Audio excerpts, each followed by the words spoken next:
Hey guys, this is John Anik from the UFC. You're watching the Fight Week Show. Please subscribe. Not now, but right now. Subscribe to the Fight Week Show. We'll see you guys on the road soon. What's going on, Fight Week Show people? The Fight Week Show fans, that we are back with another episode of Dust Up Shakedown. And to do that with me this afternoon is my brother Naz, CFCOG himself. How you doing, brother? Man. Yeah, man, I'm good, man. I'm more happy now that football's over. Summer's the time for the fights, you know. That's International Fight Week. I'm not sure where they got that name from, but it stuck.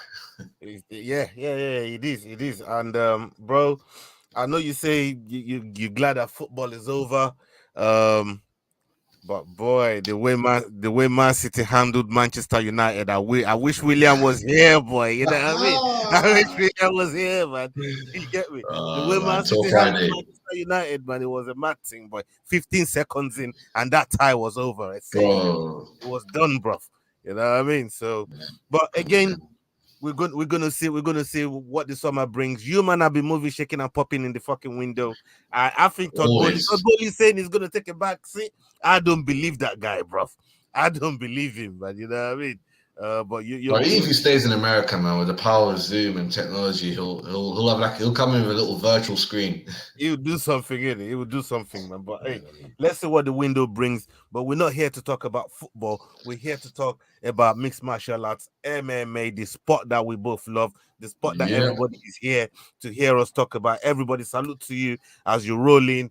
As you start watching us, whether you're watching us on live, whether you're watching us on playback, please hit that like button, hit that share button, hit that subscribe button. Salute to everybody that's been showing us love. Big up to all of you. And we've got some big interviews planned out. We worked on it, and we're going to be looking to drop them very, very soon, man. So keep your eyes out for that. And some of the ones that we've already put on the channel, please go and show you some love.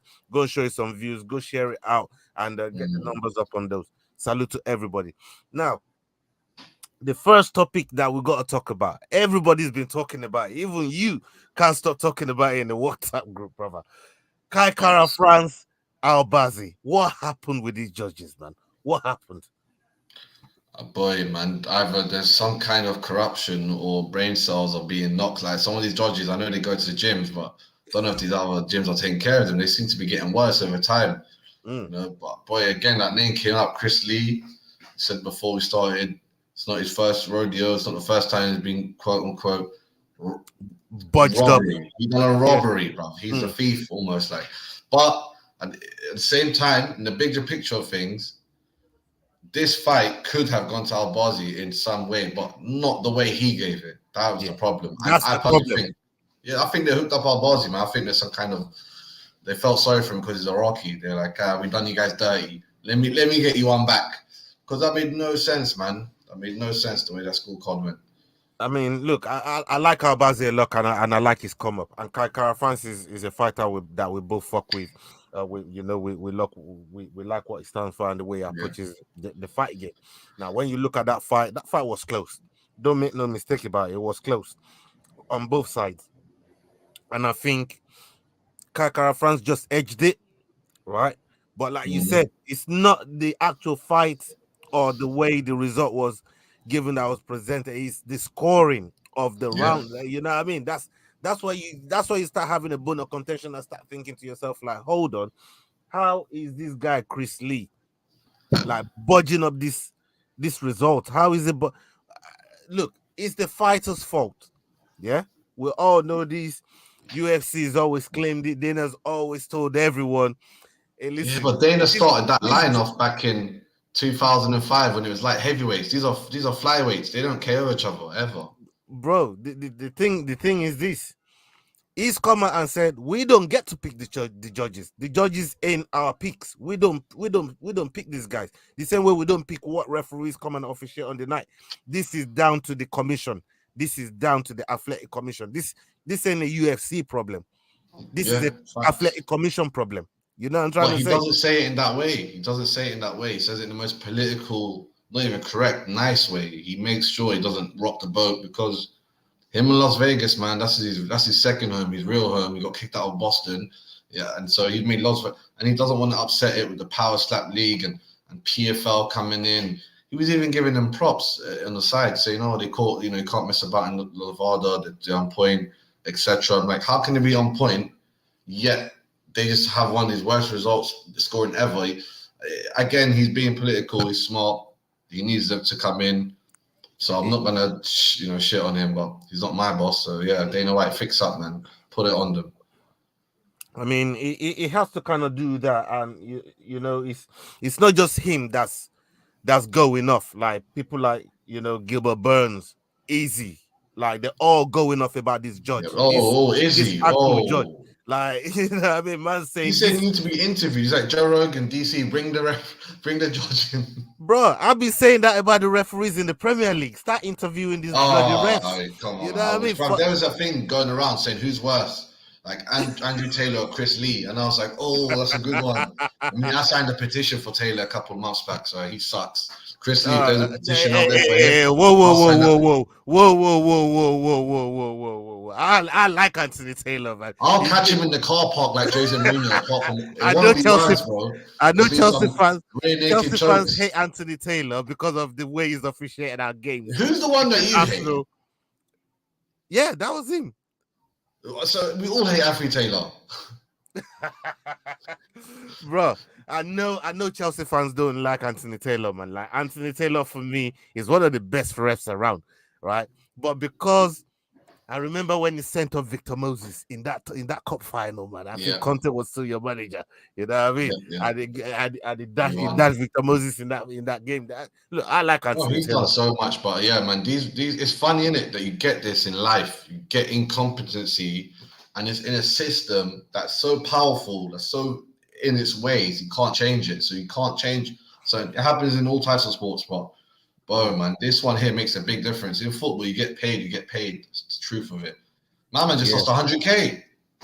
Yeah, it's a mad one still. It's a mad one. And for me, I just want these guys to do their job properly. I want these guys to I want them to like my man said, be held accountable, you know what I mean, for their decisions.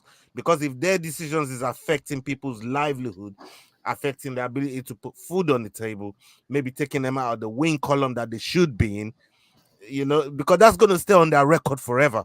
Yep. And nobody's going to go and remember, oh, that record there is the one where that judge robbed you. Look at Angela Hill. Yeah. How many times she's been robbed? That's all they see.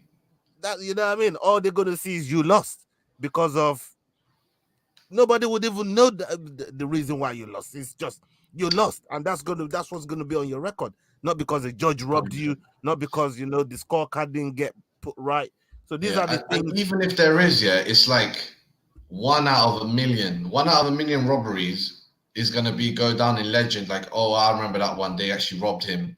But this one, it was close enough. I mean, even the Paddy ones getting forgotten. They all get forgotten. Has to be, 5-1 or 5-0 at the highest level, 2 marquee names. Then the robbery will come into it differently. But with these guys that aren't super duper next level stars, you can get away with it all day. And I know that these judges, they're safe, man. And honestly, it just gets to me, man. It just gets to me, the fact that they're not football fighters. It's dread because we sit there all the time and we watch these fights. I mean, a lot of the fights that we even watch and we do predictions on, we got money on, you know what I mean? Like, bro, so many times, so many times. It's a fine line between losing your money just on the basis of these fucking judges, man. Like, please do your job properly. That's all we ask. We ain't ask for too. Imagine you're a proper gambler, like DraftKings 20-30K a weekly basis. Them proper big boy gamblers, they must hate these judges. They must hate these judges, bro. They've got to. Look, you can swallow a loss if you know the loss is righteous, isn't it? You know what I mean? If you know the loss is righteous, you can swallow a loss. But when it's like that, you know what I mean? It's hard to accept them kind of losses, bro. Yeah. It's kind of it's difficult. It's difficult. Big up Taib who says salam alaikum wa rahmatullahi wa barakatuh. My brother, hope you're doing good. Man. I see you real in the chat. Snoopy Triple G, King of Animals. Salute to everybody that's watching us right now. Big up to all of you, man. Bro, let's get on to Jim Miller. Jim Miller, bro. How about that finish, bro? 25 in 25 seconds. I was like, what a coincidence, right? We got 25th win in 25 seconds. Like, this is a movie It's a script. madness. It's a madness. It's a madness. Tell me what you how you felt when you saw him. You know what I mean? Put that brother away in that fashion. But first thing first, as soon as the bell went, I was thinking about our boy Jordan's little story of when he DM'd him to get a little interview. And I thought, okay, let's see, man. This guy's obviously was a prospect. Last minute got signed up with UFC. Let's see if he could actually keep that contract. And even I said, okay, he's taller. He has the reach. Like, he might be able to do something first round. But Jim Miller came out with seek and destroy mentality. And to be honest, also, the other brother did make a little mistake. He was a bit too ready to engage. But I reckon Jim Miller was shocked by that KO as well, man. Honestly, at this stage, they should stop giving him fights for the record. They should give him a real top 10 opponent, top 15. I agree with you. And look, he definitely showed up, and he was ready. He was ready for this brother, and the way he put Jesse Butler out. I don't want to say our boy Jordan's gonna be happy about it. I don't want to say that, but I know deep down in his mind, deep down in his soul, he's gonna be thinking, "Yeah, you fucker." You know what I mean? Have that, hold that. You know what I mean? But big up to Jim Miller for the way he went out there, handled business. You know, did what he had to do, and got himself. Is it worthy of going to the UFC Hall of Fame? That's the big discussion now. For me, I think he has. His body of work deserves it. His body of work and what he's done over a consistent amount of time. People like him, Matt Brown, Arlovsky, those sort of guys. Yeah, but Arlovsky won the championship, and I mean, Jim Miller didn't get there. Yeah, I mean, look, I personally, I don't feel winning gold really should determine whether you get into the Hall of Fame or not. Your body of work should be, you know what I mean? Yeah, but he wasn't even in the. He wasn't like a contender. Like, maybe he was a contender because he lost to Charles Oliveira, but he wasn't ever fighting for the title like Cowboy. I see what you're saying. But again, like I said, your body of work, when you go back and look at his career and look at, you know, the moments and some of the great moments he's given in the UFC, giving the fight fans, and he's a very, very revered UFC athlete as well. A lot of people like Jim Miller. A lot of people fuck with him. If he carries on like 2 or 3 more wins, I'll give it to him. He'll convince me. But look, what's my man's name? Cowboy. Not Cowboy. Natural Born Killer. Condit. Yes. You know what I mean? Those sort of guys that's but Carlos Condit had that fight, man. Jim Miller needs that one big fight. That's what he needs, a war that gets remembered. I'm trying to say. Carlos Condit, like these are people that they carry the promotion on their back, bruv. You know what I'm trying to say? Yeah, albeit they might not got to the top. Look at Stephen Boy, Wonder Boy. Look at Wonder Boy. But fighting for the title helps, or fighting even for the contender for the title. But he's just not got there. He's not got there. And I see what you're saying. There's a lot of people that nearly got there, but I still feel like their body of work should be enough to put them. I think I agree with you, because I do see him winning 2 or 3 more fights. Do see him winning that, and then he'll get secured into the UFC 300, as he says. Yeah, man. Big up Oregon Gunner, as he's static in the house. Big up yourself. Salute to everybody that's reaching, everybody that's turning up. Hit that like button for us, please, people. And it does us a world of good, man. And big up to everybody. Hope you guys are having a nice day, and thank you for joining us this afternoon. The other topic that I wanted to talk about, if we can move on to it real quick, is Joaquin Buckley is talking about fighting Bryan Battle, and obviously the winner between Buckley and Battle might end up getting to see Ian Garry. Ian Garry, as we know, he's been moving relentless. He's stacking up the wins. He's going out there getting the job done. We see what he did with D-Rod the other day. What's your take on that fight with Buckley and Bryan Battle, and how those two actually love approaching fights? I don't like it though. I don't like it one bit, man. I don't like making these. I call them, super prospects. But they're both middleweights that are basically making welterweight with very little issue. That itself is a ginormous advantage. And this weight is losing all its wrestlers. And even if they do, those guys are so big that I won't be shocked if they could fight a good takedown, come back, as long as the stamina stays there. I don't want to see these two prospects fight each other. I don't want to see Ian Gary fight any of them. I want to see them all, because those are the three. Like, I can't. Other than that, I can't really think of that many young welterweights. Like Leon Edwards and Kobe will be gone in a couple, like 2 years, done. Like they'll both be gone. A few of them will be. So I think, Jacqueline Buck, if he sticks to it, keeps training, has the team, as he says, he used to work part time, go gym to gym, get kicked out. Now he has a real team around him. Him and Battle's the same. There's a real team. And the money's right. They're both getting paid good, like money. They need to focus on catching guys that are leaving, fighting tests that aren't as big named as them. And obviously, at the Ian Gary fight, I know if they gave one of them that's different, but they know they're not going to get that without fighting one of each other. So, but they should just go the long route. The longer, the better. Anyway, let the new crop, let the old crop die out. They're basically done. Usman, Kobe, Edwards, Masvidal, they're all gone. So if you just play it right, play it smart, you might be able to catch one of them on the way out. And then, then all three of you will challenge one by one for whoever the champion is, or vice versa. But killing off each other now will not be good, especially Buckley. Buckley's my guy, man. He needs to focus and be smart with it. Battle, he can still take a loss. He can still do that and come back, and it's cool. And as for Ian Gary, that last win of his, honestly, that's that 1 out of 10. He got that 1 out of 10 performance. Like 1 out of 10, he does that to D-Rod, where he got it. Like, so I'll big him up, man. He's gonna jump the ranks fast. But Dana White knows that. Dana White's not gonna rush him. He knows, like, okay, you got that 1 out. Like, if you fight him another 9 out, you might beat him, but it's not gonna be easy like that. So I'm not gonna jump you straight away, which is correct.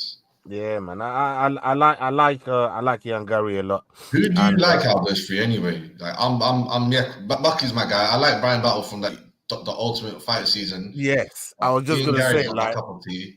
I have that affinity with Brian Battle because I feel like I got to know a lot about him through the Ultimate Fighter.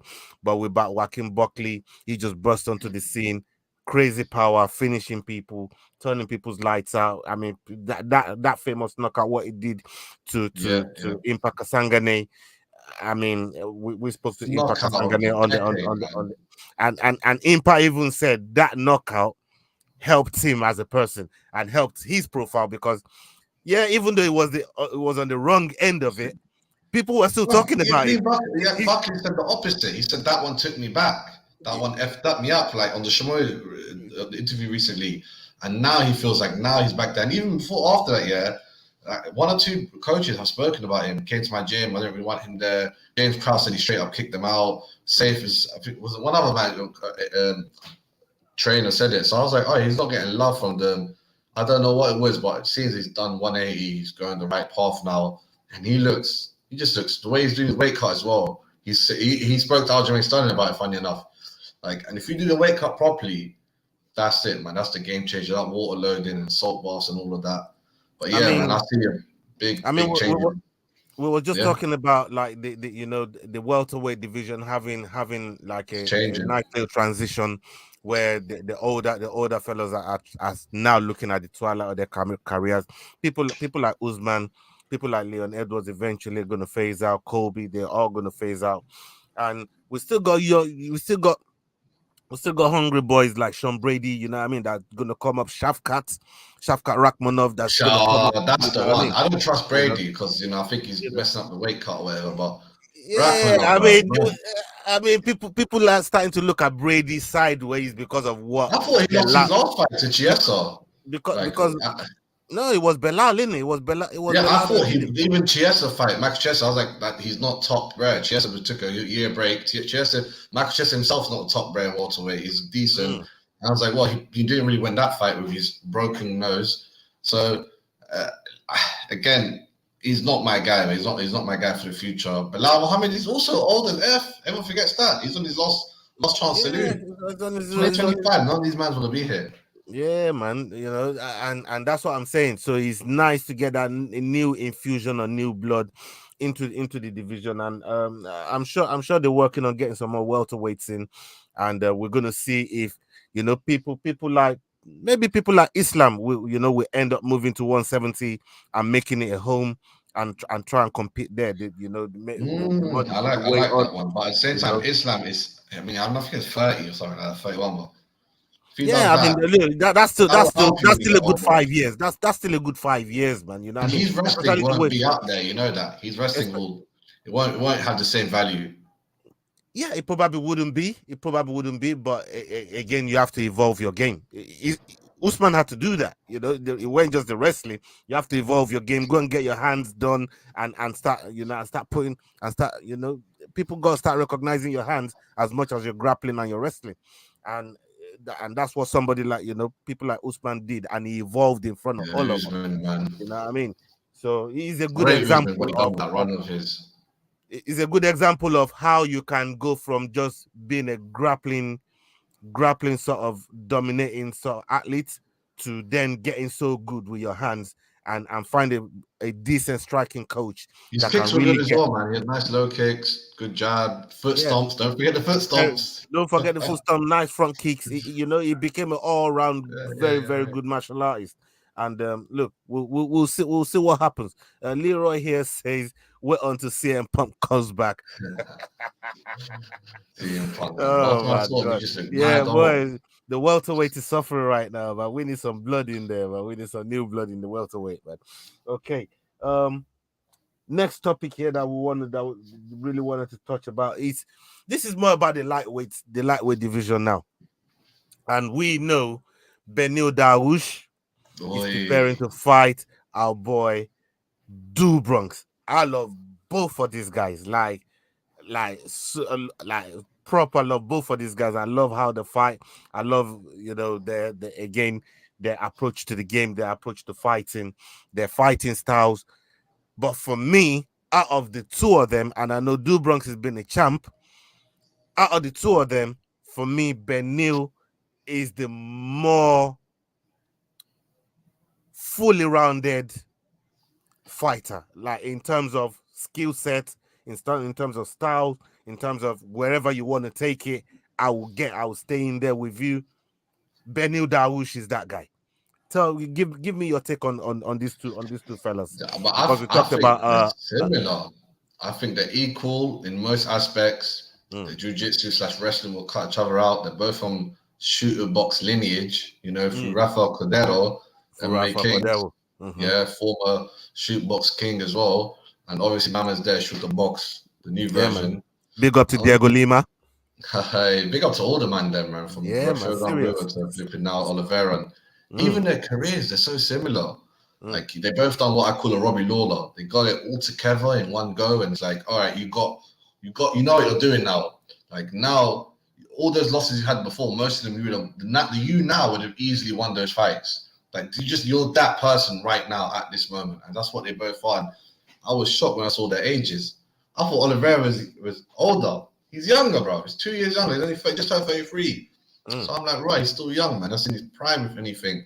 Maybe the Abu Dhabi thing got to him, or the price, the weight cut wasn't right, or whatever. But that I was disappointed in that last one. It did remind me a bit of the old Oliveira, but at the same time, I still remember, Dariush getting finished as well, losing. I'm like, I could see it. Is that completely gone? Was it still there? Justin Gaethje said Oliveira had the hardest punch. His straights were so hard. He said, "I'm like, right, okay." And he does madness, but his madness is going to be reduced. The reason he got knocked out his last fight because of madness, and I was like, "Why are you doing a jump in knee?" And brother, you do that against people that you have no respect for their ground game. Fabricio Verdum used to do this, like, take me down. But even he realized, all right, let me look.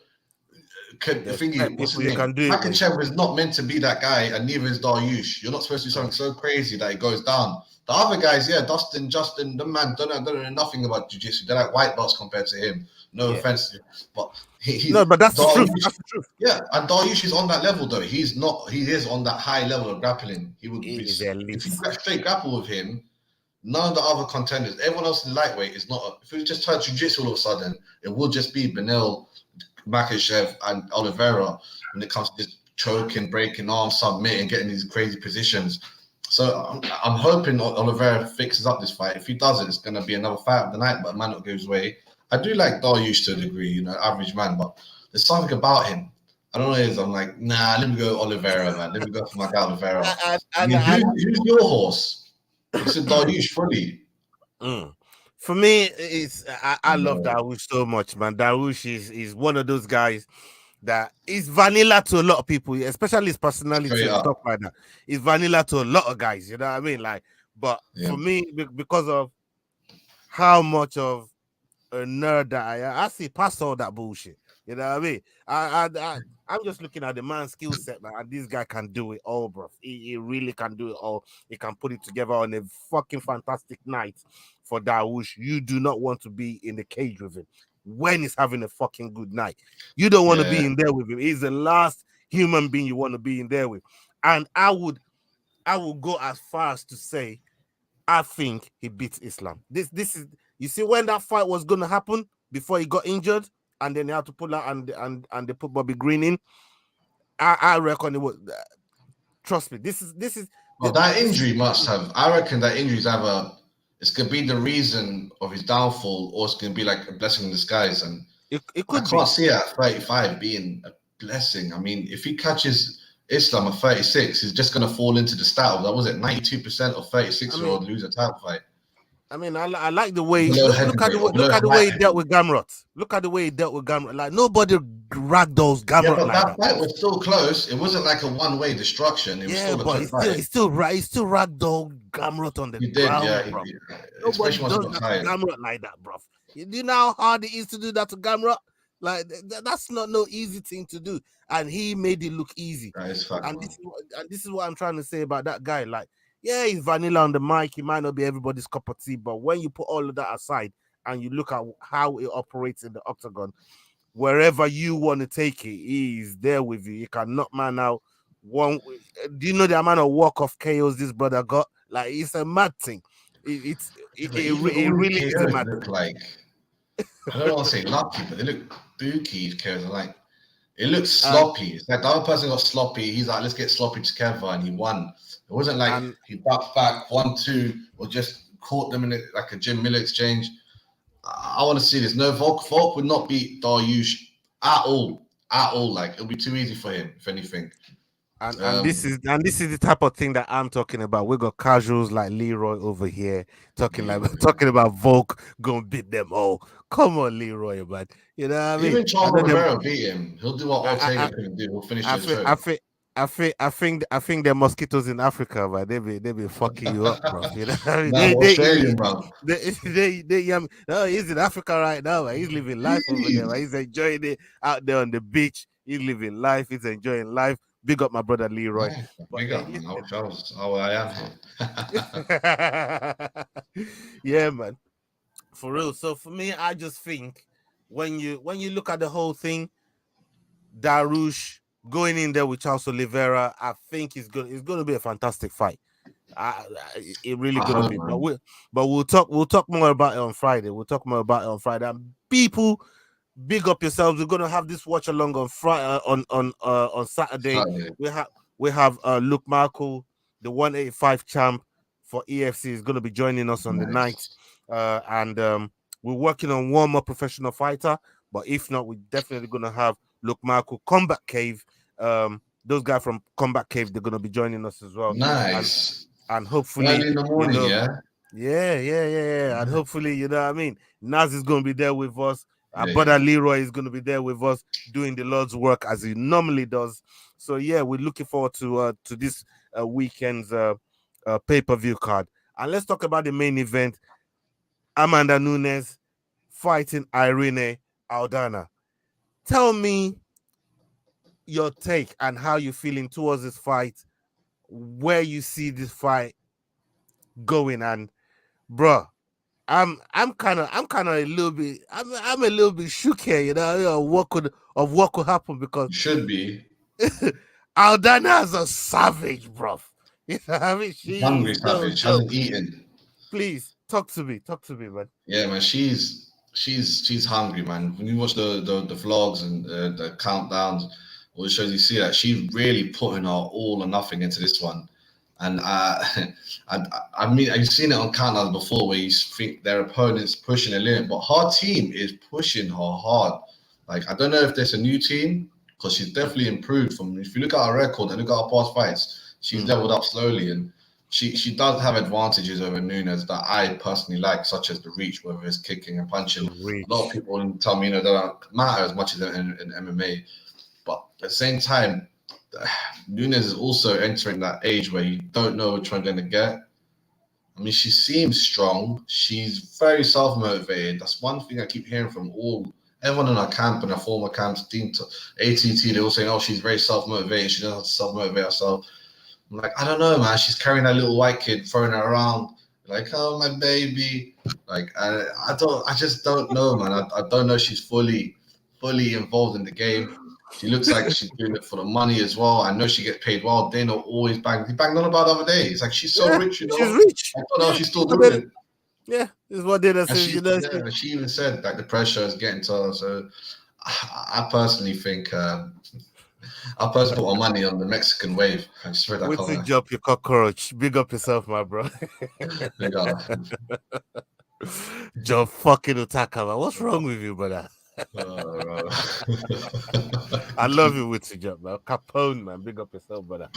But yeah, man, my money's on the Mexican wave, man. I'm thinking Mexico's gonna do their thing, and I know that you don't want to hear that.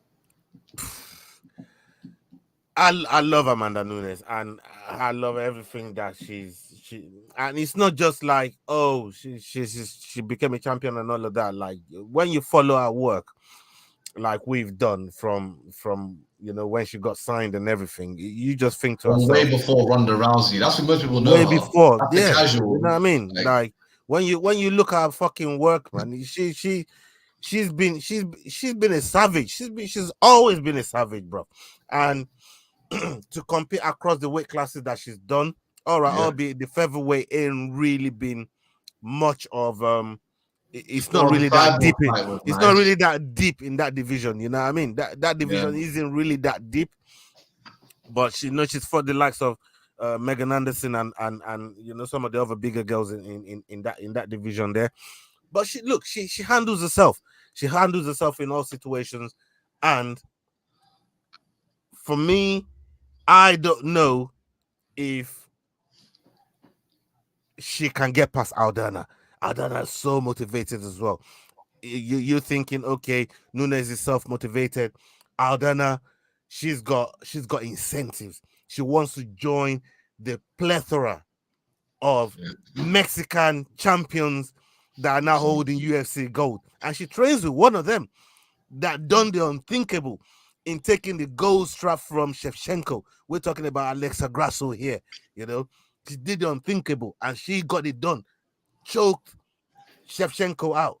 Now, when we're talking about grappling, I think she can get down there as well with Amanda Nunes. I think she got the ability to submit her, ground and pound. She got that power she got them power in it. Man. She got that power, man.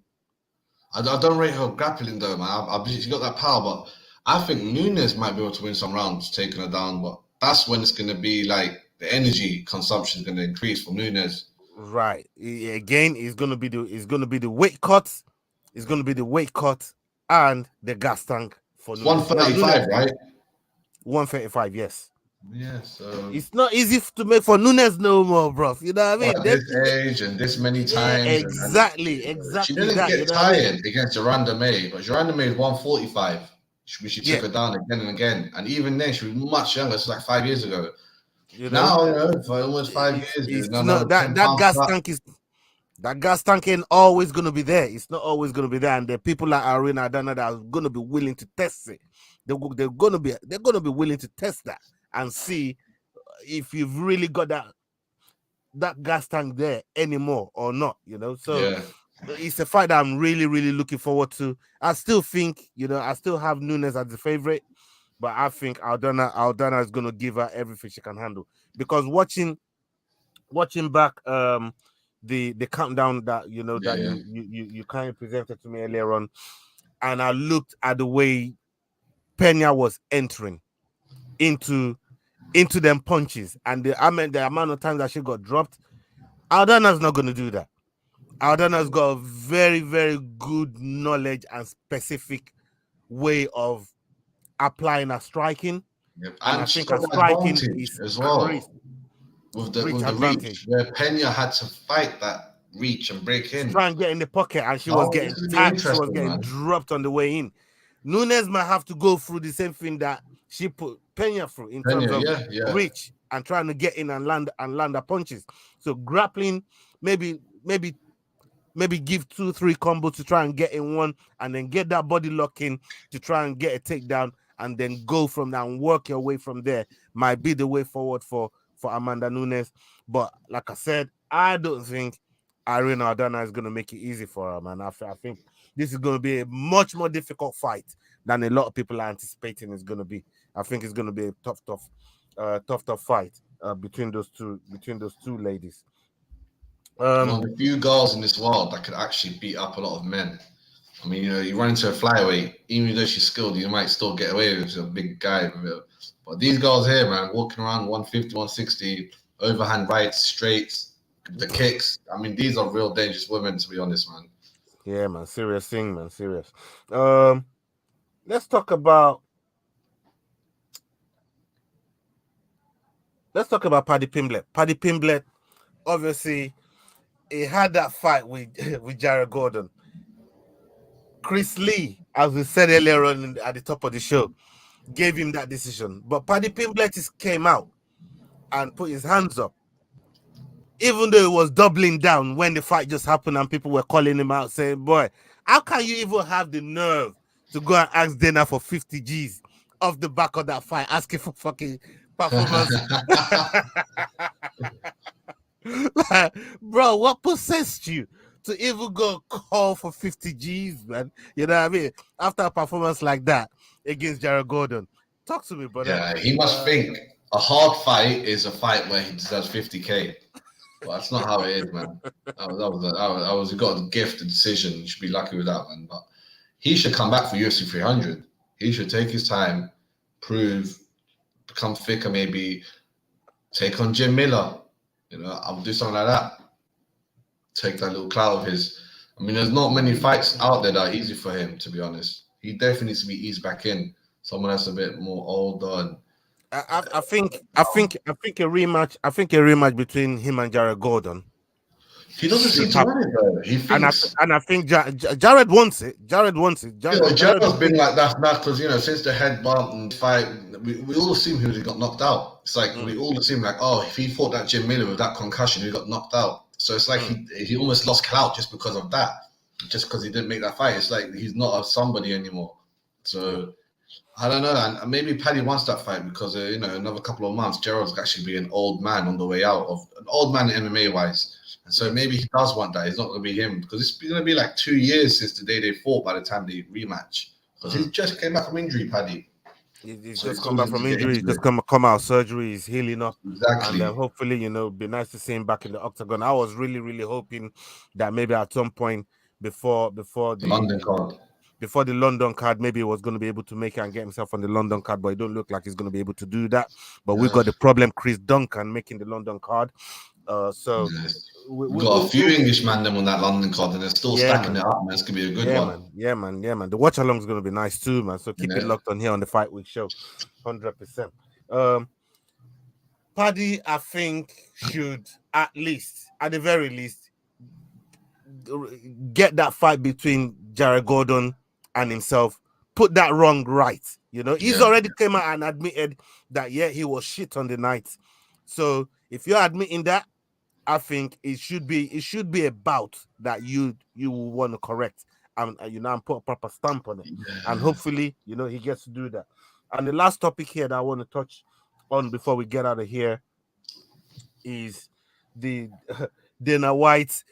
People's been going on Dana White's neck, off of that press conference there where he's talking about Tyson Fury and John Jones. Bruv. So Ngannou couldn't do it. And Ngannou is a this and Ngannou is a that. And now, all of a sudden, this same thing that Ngannou's been preaching, Ngannou begged you and said, listen, Let's put UFC and the boxing commission together. UFC can eat off of this too. I'm not saying I just want to eat off of the thing. Do it like you did the thing with Conor. Let everybody eat. You know what I mean? And he said, "Oh, we don't do that here, rare." You know what I mean? And all of a sudden, you're now challenging Tyson Fury to come and fight John Jones. Talk to me about this, my brother. Well, Dana White's bipolar these days, man. Not Dana White we knew on the come up that we loved a bit to a degree. Wants to fight you hungry and wants to, Dana's crazy. He seems to be a bipolar prick, but at the same time, I know that it's all. He doesn't think about the past. He thinks right here in the future, and he realized, oh, let me just shit on and go on his hopes. It's almost like you think you're gonna fight Fury, you idiot. You'll never fight him. I could make it, but you can't. I think he'll do it just out of spite. Like Dana White's effed up in the head, man. He's got crazy problems. You hear about his personal life, but he seems to be making it more into his business these days. They're gonna push him out the way things are going, man. Power slap. We don't make gimmick fights. Now we do make gimmick fights. Judges are fine. Judges are not fine. He goes both ways all the time. Doesn't care at all about what he said in the past. The hypocrisy doesn't exist to him. What right now, he just looks at the number. It's like he has a graph there next to him. And he goes, if I say this ratings goes up, fight goes down, fight. And most of what goes down is sensible stuff that makes sense. He's just saying whatever he can say for the trends to go up. He's a trendsetter. He's a trender now. He's not a trendsetter, just a trender. He's a trendy troll, but he's watching him. Honestly, he's losing respect for himself, man. It's just so funny how things happen, from power slaps and gimmick fights to his wife and Kobe Covington scene with his 2 side pieces. His life is, I can't believe ESPN Rich White in America, man. What else? I mean, look, when you're a billionaire like Dana White, you often forget some of the bullshit that you said before. And I always prefix anything I say about Dana and say, hey, listen, I take whatever Dana White says with a pinch of salt, because this brother says a lot of things. He don't even remember the last thing he said. You know what I mean? So this guy says a lot of things, but this here for me is absolute BS, absolute bullshit. To say, oh, to Francis, this, that, and the other, you can't do that. We're not here for that. I'm not giving him the opportunity. The same way that he's not offering that same said opportunity with the same said fighter. Yeah, for John Jones. Like, what? You know what I mean? Like, you tell me how John Jones eclipses Francis Ngannou in terms of being in the heavyweight and the character traits that both of them and the way both of them is work for the company. John Jones has done nothing but bring disrepute to the company's fucking name throughout his career. We've seen it. We've watched the journey. And I like John Jones in the octagon. Yeah? I'm not talking about out of the octagon. In the octagon, I love John Jones and what he does in there. But when it's come out octagon, is a whole different animal. Francis don't even do a tenth of what John Jones does out of the octagon, right? So if there's somebody that you'd want to back to really go and get out there and, cross-promote, you cross-promote the thing, you do the cross-pot, you earn the money, everybody gets paid, UFC gets paid, Francis gets paid. But I think what was scary for Dana was how Conor was able to buy himself out of the UFC contract after getting all that Mayweather money.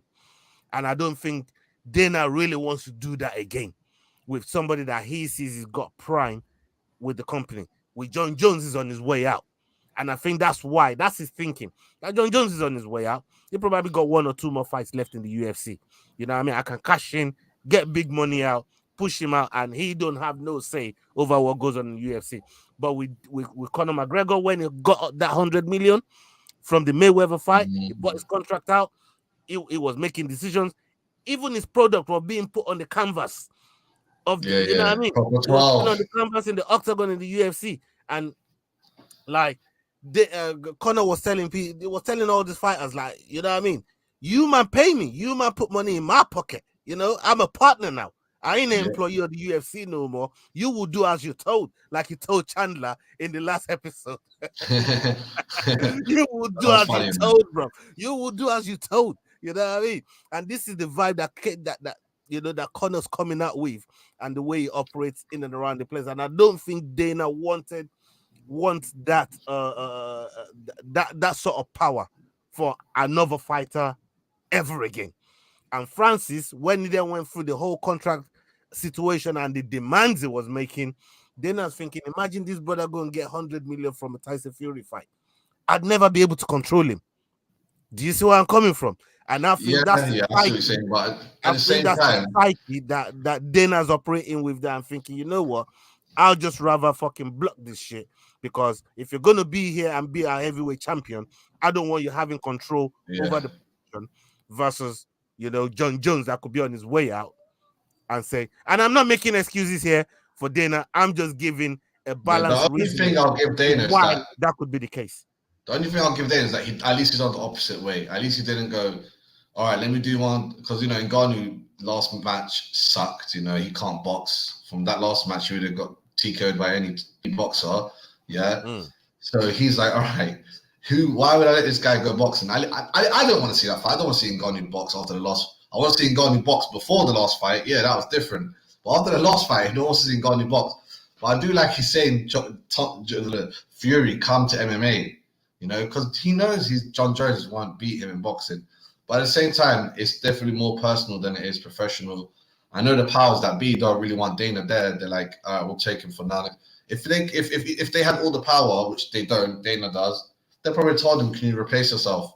Because the last year has been too much for him, man. To this day, right now, it's too much, man. Any other sports franchise company would have, you know, transitioned, but the ESPN have no choice but to cater to this guy, man. So for now, he's still there. The UFC is probably not going to be improving in the next couple of years. Maybe it will grow, but I don't see it beating the latter years we just had through super fights. I mean, this year's looking terrible. I mean, BMF title, like you know, I really rate that. This UFC Canada's it's the most ripped. I've never seen Canadians get so angry. They're like, the UFC don't care about us no more. They're disrespectful. They water down. They're becoming McDonald's. I was like, yeah, they mocked you. They mocked you. They gave you they gave you Amanda Nunes fight, and that was before the Charles Oliveira fight got added on. So like, I was like, all right, they're not respecting Canada like they used to back in the day, and just the whole UFC thing, man. I don't see Dana White lasting long in this job. You know, maybe 3-4 years. Yeah, DC coming and taking that fight to Canada when you got a co-main and a main event. I was thinking that fight there should have been in Brazil, in my opinion. A co-main and a main with Oliveira and Amanda. That should be in Brazil. That fight there, this card there should be in Brazil. Of course, and even it shouldn't be the headline. It should be second. Yeah, 100%. You know, it's not like she's fighting Pena for the third time. She's fighting Aldana. Like, it's like people just are really going against the UFC now. And I feel part of it's Dana White, man. He's pushing his cards too much, man. He's pushing his luck, man. He's pushing his luck. He should retire and focus on power slap. A lot of people want DC. People are talking about DC taking over, bro. Like DC all day. DC. If you watch his shows, he always makes the best fights. He literally writes down the fights that he needs to make. This is what I'm hearing. You know what I mean? A lot of people are talking about DC. Like they'd love DC to take over, man. And you know what? I wouldn't be opposed to it if DC was to be the next UFC president. You know, in the future, and you know, putting all these fights together, because I also think he'll command a lot of respect as well, and people knowing his background and the way look, DC's always been one of those guys that looks at the pros and cons of putting a fight together. He's always been good at that. So the only problem with DC right now is he's got too many horses in the race. But in 5 years, he'll have no one in the race, and then he could just do his thing. But right now, he's got like 6 or 7 fighters that he's brothers with, like Islam Makhachev and for the other one. But yeah, he's got a few of them. He needs to leave that gym, stick away, become more professional, and then he'll take over Dana White's position. You know, Dana White is far from professional, so far from it. Nippon has just said, you know, he don't know how you see the the Kai Havertz comment. The Kai Havertz comment. Havertz needs to overhand right. Salute to you, Nippon. Are you happy he's leaving? You're happy he scored a lot of your goals. If you went for Kai Havertz, man, if you went for Kai Havertz this season, you'd be in there with Leicester, bro. Let's be honest. If you went for Kai, nah, for fun, I would have scored much more than it. But anyway, that's bullcrap news. Kai Havertz did a lot. Not getting him. Real Madrid are not getting him. That's BS. They're just doing that to get another striker for cheap. It's that simple. It's basic football negotiation. Go, hey, I got this guy. If you don't want to come, Mr. Harry Kane, for 80 mil. Tottenham like, no, take him last year. And I don't believe it. Havertz is, he's obviously dead. He played rubbish for Germany, missed a penalty for them. If you miss a penalty for Germany, back in the day, you get head top for that. You don't miss Germans, don't miss penalties. Everyone knows that. Now it's a penalty for Germany. Like he's rubbish for club and country. So I'm not even going to train. Imagine being a Chelsea. Oh, God. Leroy is a fucking thug, man. I swear to you. They just lost Man United. Yeah, he's a United fan, isn't he? I don't know how somebody lives in a glass house and throw boulders, blood. That's what I'm saying, man. This guy throwing boulders, man. Because he lives uphill, man. He lives on the other side of the world. He knows I can't throw a rock all the way around. But you're sending it virtually. It hurts my feelings. Oh, my God. Big up yourself, Leroy, man. Salute to everybody that's joined us this afternoon, man. Big up to all of you, man. We've now come to the end of the show. And next Wednesday, we're going to be back with another episode. And we're going to be breaking down what we saw over the weekend. Me and Naz going to be breaking it down. And big up to all of you. Naz, salute to you as usual. Me and you going to be back on Friday to do our prediction show. And we're going to drop, obviously, the scores from the last week. And we're going to be doing the watch along this weekend. And then come Wednesday, we're going to have a dust up shakedown episode where we're going to be talking about everything that's transpired over the course of the week and any MMA news that's out there. So big up to everybody that's joined us this afternoon. Salute to all of you, man. Big love. And man, we're going to catch you again on the rebound. Friday. We out.